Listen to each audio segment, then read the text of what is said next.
حملہ آور ہو جانا، سرکاری املاک کو نقصان پہنچانا، یہ کوئی بہادری نہیں ہے، یہ کوئی کارنامہ نہیں ہے۔ کارنامہ تو تب تھا کہ تحریک انصاف کی 12 سال کی حکومت میں ایسا ریسکیو کا نظام ہوتا، اور اس ٹورسٹ سپاٹ پہ جو گنجان آباد سپاٹ ہے جہاں پر سیاحوں کا آنا جانا لگا رہتا ہے، اور ہر گرمیوں کے سیزن میں پتہ ہے کہ یہاں پہ ٹورسٹ ہوں گے، تو جو حکومتیں ہوتی، مجھے یاد ہے شہباز شریف صاحب نے وزیر اعلیٰ تھے تو پنجاب میں ایمرجنسی سروسز کی ایمبولینسز، ریسکیو ایکوپمنٹ وہ گرمیوں کی چھٹیوں میں مری میں پلیس کراتے تھے، اور ٹریفک کا ایک نظام وضع کرتے تھے۔ مریم نواز شریف صاحبہ اب بھی کر رہی ہیں، ہیلی کاپٹر ہیں، جہاز ہیں ریسکیو کے۔ تو یہ کیسا نظام ہے 12 سال میں؟ میں سمجھتا ہوں کہ یہ ان ٹورسٹ کی موت نہیں ہوئی، یہ تحریک انصاف کے نظام کی موت ہوئی ہے کہ وہ بیچارے اپنی زندگی کے لیے دہائیاں دیتے رہے، مگر 8 گھنٹے گزرنے کے بعد بھی کوئی ان کی ریسکیو کو نہ آیا، اور پورے ملک کی ٹی وی سکرینز دکھاتی رہیں کہ وہ کس طرح بلک کے اپنی زندگی بچانے کے لیے چیخو پکار کر رہے تھے۔ تو 12 سال میں آپ ریسکیو سروسز نہیں بنا سکے، آپ ایکوپمنٹ نہیں لے سکے، چلیں آپ نہیں لے سکے، آپ کی نااہلی ہے، آپ نااہل ترین حکومت ہے خیبر پختونخوا کی۔ آپ یہ تو کر سکتے تھے کہ آپ اپنا منہ بند رکھتے۔ اتنا تو بے حسی کا عالم ہے کہ 9 سے 12 لاشیں دریا سے نکالی جا رہی ہیں، اور وزیر اعلیٰ کہہ رہا ہے کہ خیمے دینا، میں وہاں جا کے بیٹھ جاؤں، میں خیمے دوں، یہ میرا کام نہیں ہے۔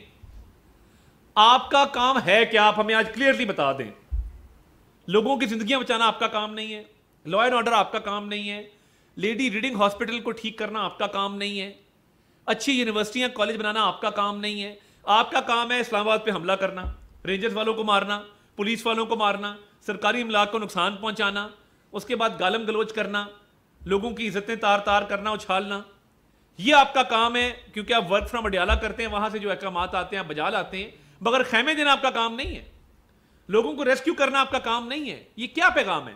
آپ اپنا منہ بند ہی رکھتے، آپ خاموش رہتے، آپ کہتے کہ جی میں اس پہ کچھ نہیں کہنا چاہتا، مگر آپ نے اتنی بے حسی سے کام لیا کہ جی خیمے دینا میرا کام نہیں ہے، میں کیوں ریسکیو کروں لوگوں کو، میرا کام نہیں۔ تو پھر provincial disaster management authority PDMA جو صوبوں میں بنی ہیں، ایسی آفات کو ڈیل کرنے کے لیے آپ بند کر دیں، آپ بند کر دیں، کہہ دیں کہ جی یہ جو بجٹ ملتا ہے، اور یہ دیکھیے خیبر پختونخوا کی عوام کی جیب سے یہ ٹیکس کا پیسہ جاتا ہے، جس سے PDMA میں کروڑوں روپے کا بجٹ رکھا جاتا ہے ہر سال۔ تو آپ کہہ دیں کہ ہم یہ آئندہ خیبر پختونخوا کی عوام سے یہ ٹیکس نہیں لیں گے جو ڈیزاسٹر مینجمنٹ کی اور ایمرجنسی ریلیف سروسز کی مد میں ہم لیتے ہیں، ہم یہ کام نہیں کریں گے۔ اگر خیمے دینا آپ کا کام نہیں ہے اور لوگوں کو ریسکیو کرنا آپ کا کام نہیں، تو یہ ٹیکس مت لیں، یہ ٹیکس ختم کر دیں یک طرفہ طور پہ۔ اور دیکھیے فیڈرل گورنمنٹ ہمیشہ اور پاک فوج ہمیشہ ایسے ریسکیو آپریشنز میں شریک رہتی ہے، اور پاک فوج ہر آفت کے اندر، آپ ٹریک ریکارڈ اٹھا کے دیکھ لیں، آپ NDMA کا ٹریک ریکارڈ اٹھا کے دیکھ لیں، اور جہاں یہ ذمہ داری صوبوں کی ہے وہاں پہ باوجود اس بات کے کہ یہ صوبوں کی ذمہ داری ہے، بٹ پرائم منسٹر صاحب نے پھر بھی NDMA کو مکمل ہدایات جاری کی ہوئی ہیں کہ ایسی کسی بھی صورتحال میں NDMA بھرپور معاونت کرے گی، اور NDMA ہمیشہ الرٹ رہتی ہے۔ بٹ یہ اتنے افسوس کی بات ہے کہ وزیر اعلیٰ خیبر پختونخوا جو اڈیالہ میں 24 گھنٹے رہتے ہیں اور اپنے صوبے میں کم ٹائم گزارتے ہیں، وہ یہ کہہ رہے ہیں کہ یہ میرا کام نہیں ہے۔ تو پھر PDMA کا بجٹ کیوں منظور کروایا، کروڑوں روپے کیوں لیے خیبر پختونخوا کی عوام سے، اور DC کو معطل کرنے سے کچھ نہیں ہوگا۔ DC کا اس میں کیا قصور ہے؟ آپ کی جو کرپشن کے قصے ہیں، ابھی جو کوہستان والا سکینڈل آیا ہے اربوں روپے کا، جس کا نیب نے نوٹس لیا ہوا ہے، یا آپ نے ابھی جو 50 کروڑ روپیہ غریب عوام کا اپنے سوابدیدی فنڈ میں ڈالا ہے، وہ ہمیں پتہ کس لیے استعمال ہوگا۔ علی امین گڈا پور اور خیبر پختونخوا کی حکومت مکمل طور پر ناکام ہو چکی، اور یہ صرف اس کا قصور نہیں ہے، یہ 12 سال کی حکومت، ایک دہائی سے اوپر کی حکومت جو دعوے بڑے بڑے کرتی تھی، بٹ آپ آج کمپیئر کر لیں، اب کہہ رہے ہیں کہ ہم اینٹی انکروچمنٹ آپریشن کریں گے، مریم نواز شریف صاحبہ نے پنجاب میں آلریڈی کر لیا ہوا اینٹی انکروچمنٹ آپریشن پورے پنجاب کے ضلعوں کے اندر. آپ اس حادثے کے بعد کہہ رہے ہیں, اور ان کو آئے ابھی 1.25 سال ہوا ہے, اور شہباز شریف کے پیچھے جو 12 سال تھے اس میں پنجاب ایک مثالی صوبہ بنا. تو آپ مجھے یہ بتائیے, اس میں تو اینٹی انکروچمنٹ ڈرائیو چلتی تھی اور مریم صاحبہ نے بھی کر دی.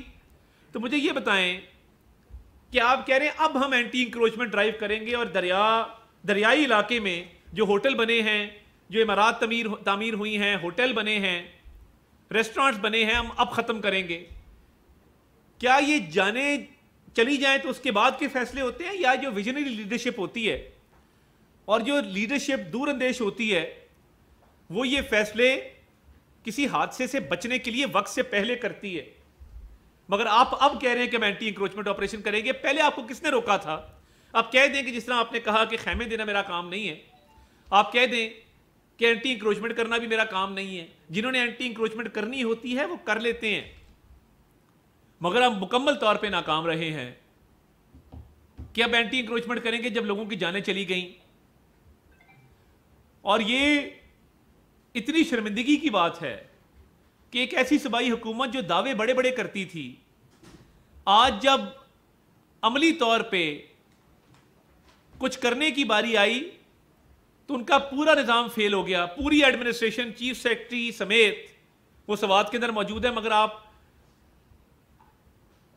1 درجن لوگوں کو ریسکیو کرنے میں آپ ناکام رہے ہیں. تو یہ ورک فرام اڈیالہ کب تک چلے گا؟ کب تک چلے گا کہ ملاقات ہو رہی ہے, اندر جا رہے ہیں, باہر آ رہے ہیں, احکامات لے رہے ہیں, کہ جب ملک کے خلاف ٹویٹس کرنا ہو تو سب سے پہلے آپ کی جماعت ہوتی ہے, جب لوگوں کو کہنا ہو کہ ریمیٹنسز مت بھیجو سب سے پہلے آپ کی جماعت ہوتی ہے, IMF کو خط لکھنا ہو سب سے پہلے آپ کی جماعت ہوتی ہے.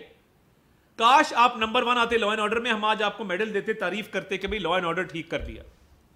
کاش آپ ڈیزاسٹر مینجمنٹ میں نمبر 1 آتے, اور ایمرجنسی سروسز اور ریلیف کے چکر میں آپ اپنا پورا ایک نظام وضع کرتے تو ہم آپ کو کہتے جی کمال کر دیا. کاش آپ ہیلتھ ایجوکیشن میں نمبر 1 آتے, مگر آپ کو تو ہیلتھ ایجوکیشن کی سپیلنگ بھی نہیں پتا, تو آپ نے ہیلتھ ایجوکیشن کو ٹھیک کیا کرنا ہے صوبے کے اندر؟ آپ اپنے پورے نظام کو معطل کریں, ایک DC کے معطل کرنے سے کیا ہوگا؟ تو میں یہ سمجھتا ہوں کہ بات ہمیشہ حق سچ پہ کرنی چاہیے. جہاں میں نے پرویز الہی صاحب کی تعریف کی, ان کے 1122 کے انیشیٹو کی, جس کو شہباز شریف صاحب نے پورے ملک میں پھیلایا اور آگے لے کر چلے, ایک اچھا انیشیٹو تھا, وہ ہر جگہ موجود ہے, KP میں بھی موجود ہے. مگر KP حکومت کی توجہ سیاسی کاموں پہ, انتشار پہ, کرپشن کے اوپر ہے, جس وجہ سے وہ توجہ نہیں دے سکے کہ ایک ٹورسٹ اسپاٹ کے اوپر پہلے سے ارینجمنٹس کیے جاتے, اینٹی انکروچمنٹ آپریشن کیا جاتا اور لوگوں کو ٹائملی ریسکیو کیا جاتا. جی سر, تھینک یو ویری مچ. بالکل آپ کی بات درست ہے کہ وہاں پر جو ہے ریسکیو کم از کم ہونا چاہیے. سر یہ بتائیں کہ اس وقت کے بعد یہ ہے کہ بیرسٹر گوہر کا اختیار ہم پڑھ رہے تھے کہ مخصوص نشستوں کے فیصلے پر آیا ہے کہ ہم سے سیٹیں جو ہیں نشستیں لے کر مینڈیٹ جو چوروں کو دے دیا گیا, اس طرح کے بیانات بھی وہ دے رہے ہیں. اور دوسری طرف یہ خبر بھی آ رہی ہے کہ وزیر اعظم شہباز شریف نے انہیں مذاکرات کی کوئی دعوت بھی دی ہے, تو اس کو کوئی کنفرم کریں گے؟ دیکھیے وزیر اعظم صاحب ہمیشہ کہتے ہیں کہ اس ملک کی تعمیر و ترقی میں اپوزیشن کو اپنا کردار ادا کرنا چاہیے. اس دن وہ اسمبلی میں گئے, انہوں نے مصافحہ کیا اپوزیشن کی لیڈرشپ سے, تو وہ تو ہمیشہ کہتے ہیں کہ آ کے بات کریں, بات چیت کے ذریعے معاملات کو آگے لے کے چلیں, یہ ان کی ہمیشہ سے پالیسی رہی ہے. اگر قانونی طور پہ اس فیصلے کو پڑھا جائے, تحریک انصاف کو کس نے کہا تھا کہ آپ اپنے الیکشن نہ کرائیں پارٹی کے؟ دیکھیں, پارٹی کے الیکشن کروانا, قانون کے مطابق کروانا, یہ تحریک انصاف پہ فرض تھا. اب جب آپ نے الیکشن نہیں کروائے اور قانون کے تقاضے پورے نہیں کیے اور اس کے نتیجے میں آپ کا نشان چلا گیا, تو پھر اس جماعت کو ریزرو سیٹیں کیسے مل سکتی ہیں جس کا پارلیمان میں وجود نہیں ہے؟ اب بہت سارے غلط فیصلے تاریخی طور پہ ہوتے رہے.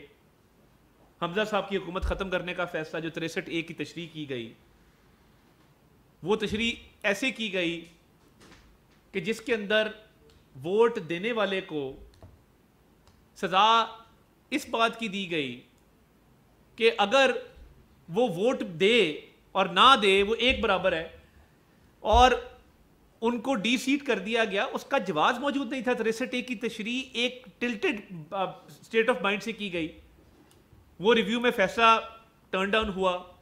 تو دیکھیے قانون کی درست تشریح تو یہی ہے کہ ریزرو سیٹ کا جو سسٹم ہے, پارلیمان میں موجود جو جماعتیں ہیں ان کو پروپورشنیٹ ریپرزنٹیشن, متناسب جو نمائندگی ہے اس کے تحت ملنا ہے, اسی تناسب سے ملنا ہے جتنی ان کی سیٹیں ہیں.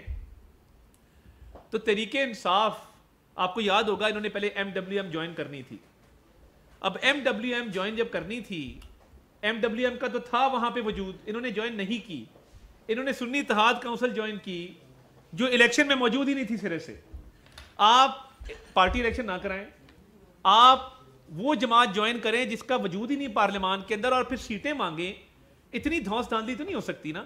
اور اس موقع پہ آپ نے یہ سوال کیا, میں نے تو بریفلی اس پہ روشنی ڈالی, مگر وزیر مملکت برائے قانون میرے ساتھ تشریف فرما ہیں, وہ اس فیصلے کے اوپر بیرسٹر ہیں, پریکٹسنگ لائر ہیں, میرے سے بہت بہتر لائر ہیں, تو وہ اس کی قانونی پہلوؤں کے اوپر تفصیل سے روشنی ڈالیں گے. اس کے بعد مزید سوال لے لیتے ہیں.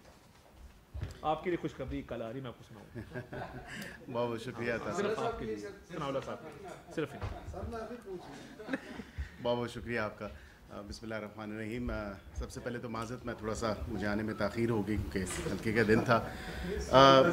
یہ جو فیصلہ آیا ہے ابھی اس تمام تر معاملے کے اوپر, اور جو ریویو تھا, وہ اس کو 7-6 نہ دیکھا جائے یا 7-6 نہ پڑھا جائے. اس کو کم از کم اس تناظر میں دیکھا جائے کہ 9 ججز جو ہیں انہوں نے میجورٹی ڈیسیجن تو چلیں 7 کا ہے, لیکن ٹوٹل جو 9 ججز ہیں انہوں نے یہ فیصلہ دیا ہے اور یہ اس ریویو کو الاؤ کیا ہے. اور اس میں کیونکہ 13 کی میجورٹی تھی, اور 13 کا اگر آپ میجورٹی ویو دیکھتے ہیں, 13 کا بینچ تھا اور 13 کی میجورٹی بیسکلی 7 کی بنتی ہے. لیکن اس میں 2 ججز نے اپنا فیصلہ جو ہے وہ ریویو کیا ہے اور فیصلہ انہوں نے تبدیل کیا ہے. جو فیصلہ اس وقت تھا 12 جولائی 2024 کو, جو 8 ججز کا فیصلہ تھا, تو اس کو کم از کم 9 کے حوالے سے دیکھا جائے. اور ایک جج صاحب اس میں بڑا آئی تھنک 11th آور پہ پی ٹی آئی کی لیگل ٹیم, جب ان کے پاس کوئی لیگل آرگیومنٹس نہیں ہوتے یا وہ لیگل پروویژنز ان کے آرگیومنٹس کو سپورٹ نہیں کر رہی ہوتی, تو پھر ان کے پاس اور کوئی رستہ نہیں ہوتا. اور وہ جس طرح وہ میں نہ کھیلوں والی بات ہوتی ہے کہ اگر آپ کرکٹ کی پچ پہ ہوں تو آپ پوری پچ ہی اکھاڑنے کی کوشش کریں, نہ آپ خود کھیلیں نہ کسی کو کھیلنے دیں. تو کم از کم یہ روتے ہوئے بچوں کی طرح جو ہے, کم از کم ان کو یہ ان کا ڈیمینر یا ان کا جو ایک طرز ہے وہ نہیں ہونا چاہیے. میں یہ سمجھتا ہوں اس میں جو 5 ججز کا فیصلہ تھا پشاور ہائی کورٹ کا, اور اس پہ بھی تھوڑی سی روشنی ڈالنا ضروری ہے, کیونکہ یہ ایک نیشنل ایشو تھا, یہ ایک نیشنل معاملہ تھا. اس میں خالی نیشنل اسمبلی کی سیٹس کا ذکر نہیں, اس میں کے پی اسمبلی کی سیٹس تھیں, اس میں پنجاب اسمبلی کی سیٹس تھیں, اس میں سندھ کی اور بلوچستان کی سیٹس تھیں. تو ریزنیبل پروڈنٹ مائنڈ کو تو یہی بات اپیل کرتی ہے کہ جہاں پہ ایک نیشنل ایشو ہے یا نیشنل چیز سے ریلیٹڈ ہے یا منسلک ہے قومی معاملے پہ, تو اس پہ تو کم از کم اسلام آباد ہائی کورٹ جایا جاتا ہے. ہم نے تو پریکٹس میں یہی دیکھا. کانکرنٹ جورسڈکشن ضرور ہے, لیکن پریفر کیا جاتا ہے کہ اسلام آباد ہائی کورٹ کو اپروچ کیا جائے. لیکن انہوں نے بائی چوائس, ان کو کسی نے مجبور نہیں کیا, کیونکہ پشاور ہائی کورٹ ان کا بڑا پسندیدہ کورٹ ہے. یہ لوگ پشاور ہائی کورٹ خود لے کے گئے اس تمام تر معاملے کو. نہ عطا صاحب نے کہا, نہ میں نے کہا, نہ حکومت پاکستان نے تو نہیں کہا. یہ ان کی اپنی ایک چوائس تھی, ان کا اپنا ایک ڈیسیجن تھا. اور وہاں پہ جو آرگیومنٹس کیے, وہاں پہ انہوں نے پہلے اسٹے لے لیا. اسٹے لینے کے بعد جب 5 سینئر موسٹ ججز نے پشاور ہائی کورٹ کے آنریبل ججز نے جب یہ فیصلہ دیا, تو وہ فیصلہ 30 صفحوں کا فیصلہ, اور اس میں پوری تشریح کی ہے جو سیٹوں کو ریگولیٹ, جو قانون کرتا ہے, جو آئین کے آرٹیکلز کرتے ہیں, آرٹیکل 51 اور اس کے ساتھ آرٹیکل 106, وہ واضح ہے. اور اس پہ میں سن رہا تھا کہ بیرسٹر گور صاحب نے کہا کہ شاید یہ سیٹیں خالی چھوڑ دینی چاہیے تھیں. ایسا کیسے ہو سکتا ہے؟ جو فریمرز آف دا کانسٹیٹیوشن ہیں, ان کی انٹینشن جب انہوں نے یہ قانون بنایا یا آئین سازی اس وقت کی, تو ان کے ذہن میں یہ چیز نہیں تھی کہ 336 کے ایوان کو خالی چھوڑ دیا جائے. یہ تو انہوں نے اخذ نہیں کیا تھا. تو سیٹیں کیسے خالی چھوڑی جا سکتی تھیں اب آپ کی اپنی اتنی گلیئرنگ مسٹیکس تھیں, انلیگیلٹی جب آپ نے کمٹ کی کہ آپ وہ سیاسی جماعت جو گئی ہی نہیں, جس نے چیلنج ہی نہیں کیا, وہ بعد میں سپریم کورٹ میں آ کے جو ہے وہ کہتی ہے کہ جی سیٹیں ہمیں دے دیں. کس حساب سے دے دیں, کس قانون کے تحت دے دیں, کس آئین کے تحت دے دیں, کس رولز کے تحت دے دیں. بات تو یہ ہے کہ جب سنی اتحاد کونسل گئی, اب وہاں پہ عطا صاحب نے بالکل اس پہ روشنی ڈالی ہوگی کہ جب سنی اتحاد کونسل کے اپنا چیئرمین گھوڑے کے نشان پہ جب اس نے کنٹیسٹ نہیں کیا اور آزاد طریقے سے کنٹیسٹ کیا, تو آرٹیکل 51 اور 106 جو ہے وہ تو واضح ہے. اس میں تو واضح طور پہ یہ چیز, اور میں آپ سے گزارش بھی کروں گا کہ پشاور ہائی کورٹ کی ججمنٹ, کیونکہ یہ الحمدللہ جو قانون اصل حالت میں ہے یا آئین جو اصل حالت میں ہے جس کو ری رائٹ کرنے کی کوشش کی گئی, یہ وہی معاملہ تھا اس وقت بھی جب 63 آرٹیکل کو ری رائٹ کرنے کی کوشش کی گئی تھی. تو یہ بھی ایک اٹیمپٹ تھی کہ آئین کے آرٹیکل 51 اور آئین کے آرٹیکل 106 کو ری رائٹ کر دینا چاہیے یا کرنا چاہیے.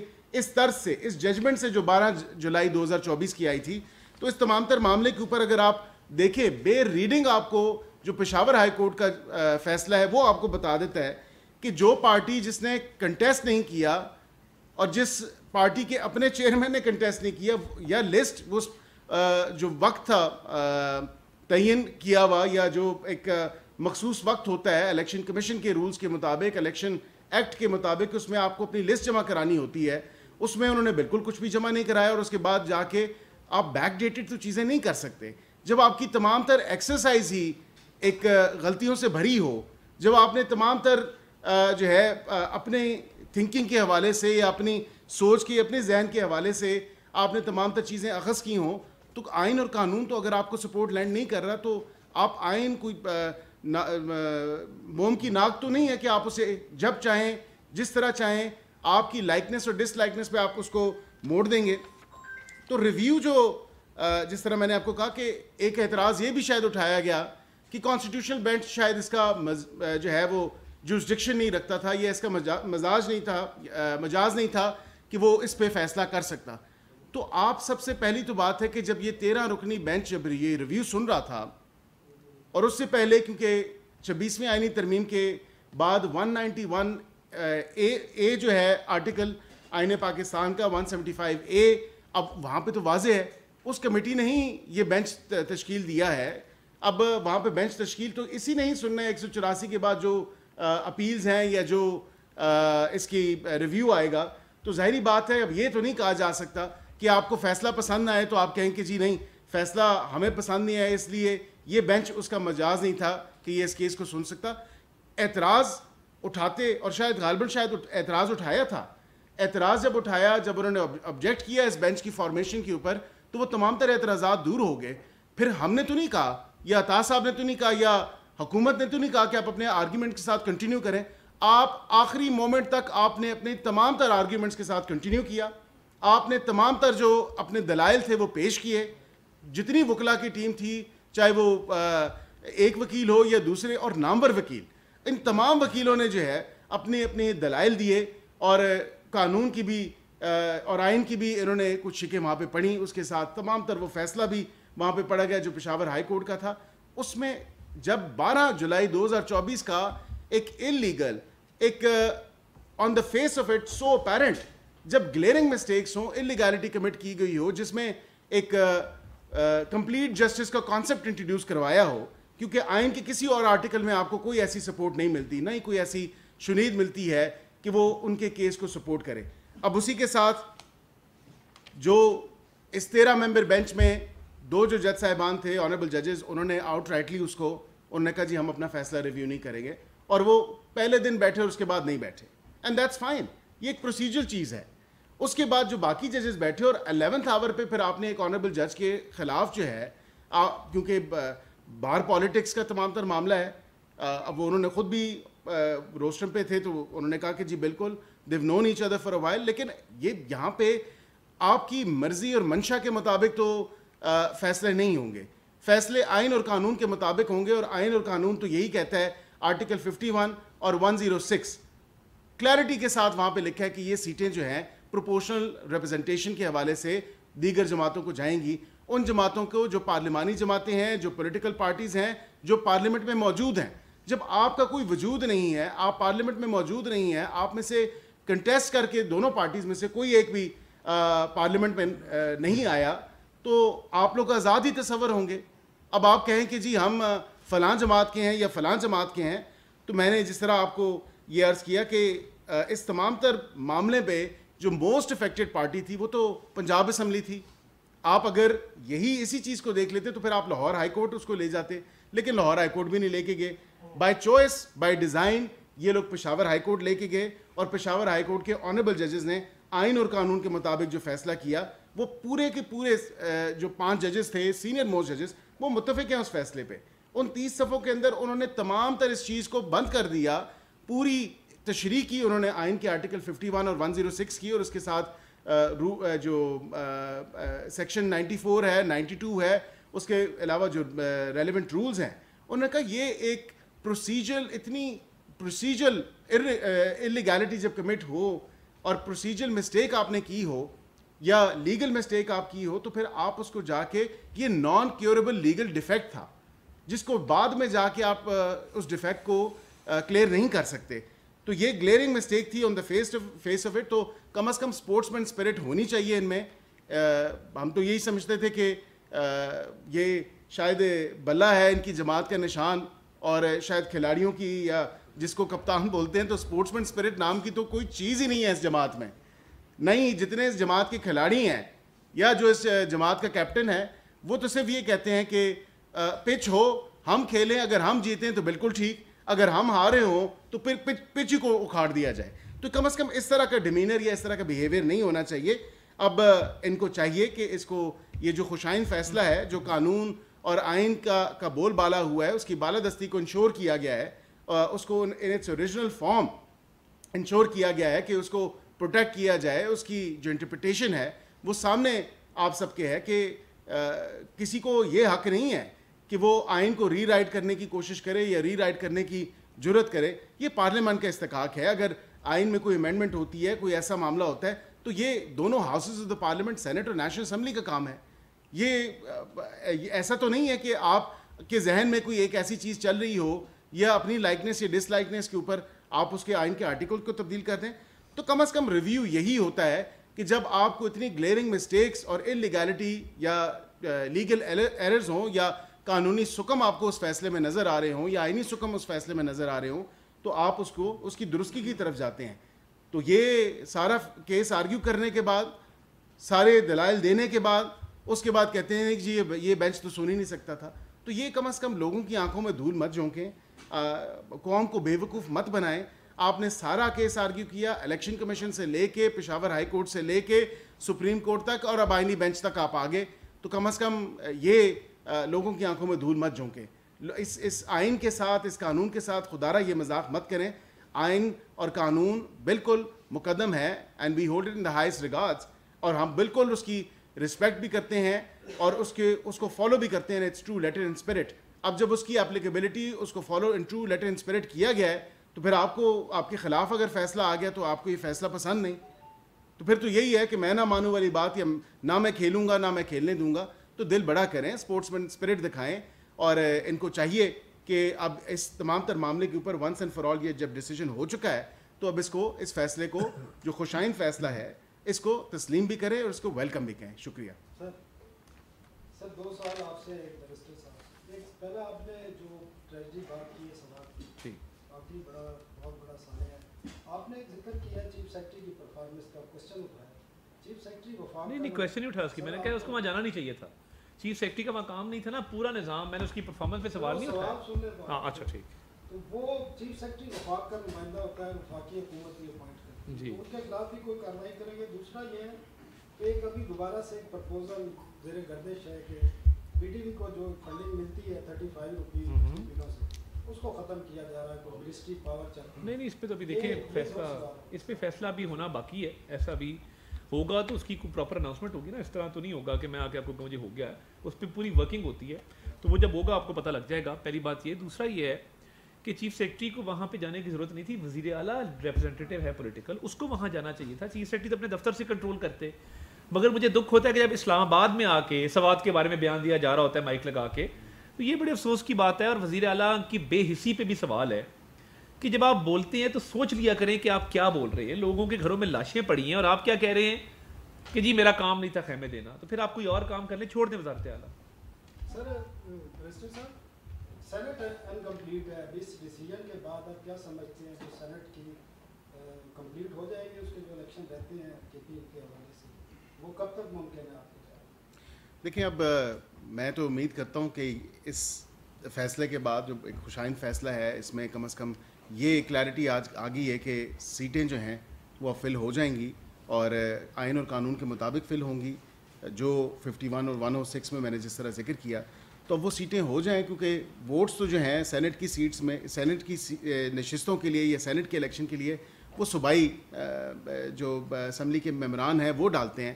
ہم صرف وہ اسلام آباد کی حد تک جو 2 سیٹیں ہیں اس کی حد تک ہم نیشنل اسمبلی میں ووٹنگ کرتے ہیں. لیکن کیونکہ جو آپ نے کے پی صوبے کی بات کی، تو جب یہ سیٹس وہاں پہ فل ہو جائیں گی، اور میں امید کرتا ہوں کہ اب اس میں کوئی رکھنا نہیں ڈالا جائے گا کہ ان سے اوتھ لیا جائے یا نہ لیا جائے، تو یہ امید کرتے ہیں کہ وہ سیٹیں مکمل، ہاؤس مکمل ہوگا، تو پھر سینٹ کا الیکشن بھی اس کے ساتھ انشاءاللہ فالو ہو کے وہ ہو جائے گا. تھینک یو جی، بہت شکریہ.